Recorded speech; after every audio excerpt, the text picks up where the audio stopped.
Bonjour tout le monde, bonjour Victor. Salut Jean.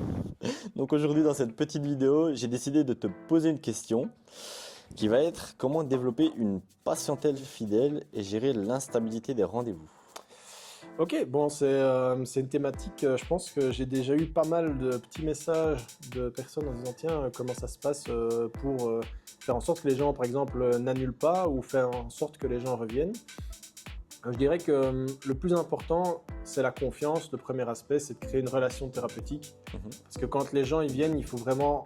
Voilà, l'humain, c'est quand même la priorité de notre traitement. Dans le domaine de la santé, on traite un individu, on ne traite pas une pathologie. Ça, c'est déjà dans l'approche que moi, j'aime bien mettre en avant.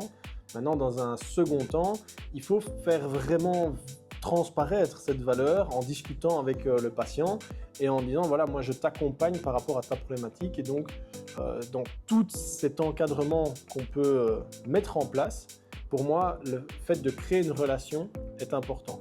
Et je pense même qu'une relation de confiance devrait être le terme utilisé pour pousser un peu plus loin, finalement, le terme utilisé. Relation de confiance, c'est faire en sorte que le patient ait confiance en nous, que nous, on ait confiance aussi dans le patient lorsqu'il va nous donner les informations, parce qu'il nous cache quelque chose, parce qu'il a peur d'eux. Donc, c'est vraiment un tout.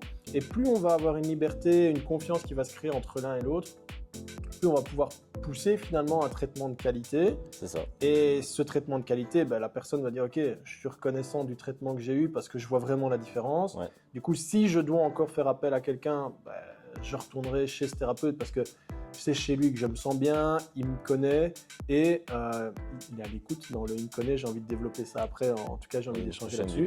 Et puis surtout, ça pourrait être ça, mais surtout, c'est le fait de pouvoir dire, je sais que si jamais je dois retourner chez quelqu'un, je retournerai chez lui. Parce que tu vois, dans la réflexion, je ne sais pas ce que toi t'en penses, mais si jamais j'ai réussi à être à l'écoute du patient et apprendre à le connaître, en fait, il y a déjà toute une étape qui est passée où si jamais il devrait retourner chez quelqu'un d'autre, il va devoir réexpliquer toute sa problématique. De nouveau, dire, voilà, dans le suivi, tu vois, j'ai eu ça, et quand toi, tu crées un accompagnement et que tu viens pas juste dire en one shot, voilà, ok, vous avez quoi, bam, bam, je parle pas et je traite, c'est ça.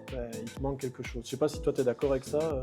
Oui, ce petit côté au niveau de l'accompagnement sur le côté, ce petit côté, tiens, il a ce petit truc en plus qui fait que...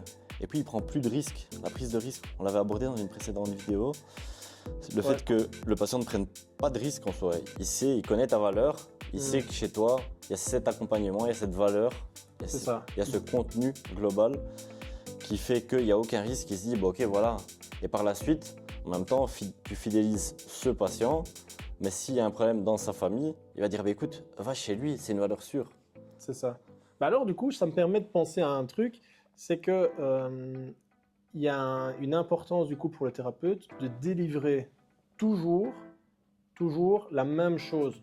Dans le sens, tu vois, ça veut dire qu'à chaque séance, on sait qu'on aura la même implication thérapeutique. Donc ça veut dire qu'à chaque fois, et moi j'ai déjà eu des retours, petite anecdote, j'ai déjà eu des retours de patients qui me disent « Ah, c'est trop bien, vous passez pas de coup de fil en me soignant. » Je dis « Comment ça ?» Répondre au téléphone, parce que moi je réponds pas au téléphone quand je suis en séance, c'est toujours priorité au patient, et donc je dis je rappellerai plus tard, j'envoie un message automatique. Mais là non, c'était le gars, il planifiait ses vacances, donc la patiente était allongée, elle avait le téléphone du thérapeute en haut-parleur sur le ventre, et le gars manipulait le cervical en discutant avec son cousin pour organiser les vacances familiales. C'est super ça.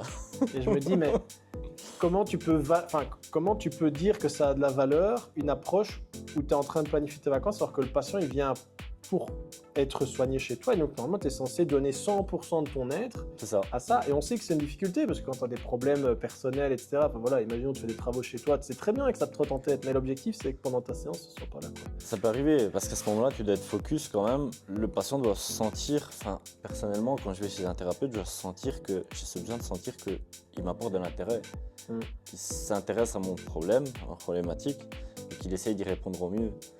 C'est l'approche que j'ai également en kiné. Beaucoup de patients en kiné principalement sont assez surpris à ce niveau-là parce que je prends une personne à la fois. Ouais. En kiné, il y a beaucoup de patients qui me font la réflexion, tiens, chez vous, vous avez des machines, pourtant vous avez des vélos, vous avez des appareils de muscu. Comment ça se fait que vous en mettez pas 2-3 par là? Pendant que j'en ai 2-3 par là, je suis dissipé, madame. Voilà, je suis dissipé, mon attention n'est pas focus, je suis pas focalisé sur votre problématique. votre ressenti, comment vous allez. Comment tu peux les aider, quoi. C'est ça, voilà. Ce qui fait que, voilà, bah écoute, je pense qu'on a bien répondu à cette question. C'est ça, bah, si on résumait, ça ferait quoi? Ça ferait qualité des prestations, c'est ce que tu viens de dire. C'est le fait de pouvoir reproduire toujours le même type de prestation, donc essayer de mettre un gage de qualité, mais de manière répétée dans le temps. C'est ça. Et puis de pouvoir mettre le patient au centre. L'intérêt qu'on apporte au patient. Super. Donc voilà. Merci le J. La question répondue. Ciao l'équipe. Ciao. On se retrouve pour une autre vidéo, n'hésitez pas. Si vous avez des questions, des commentaires par rapport à ce qui a été dit, vous savez, vous mettez toujours un petit commentaire et on n'hésitera pas à y répondre ou en tout cas à regarder s'il n'y a pas quelque chose à apporter et répondre à ces questions au travers peut-être d'une vidéo. Ciao. Salut.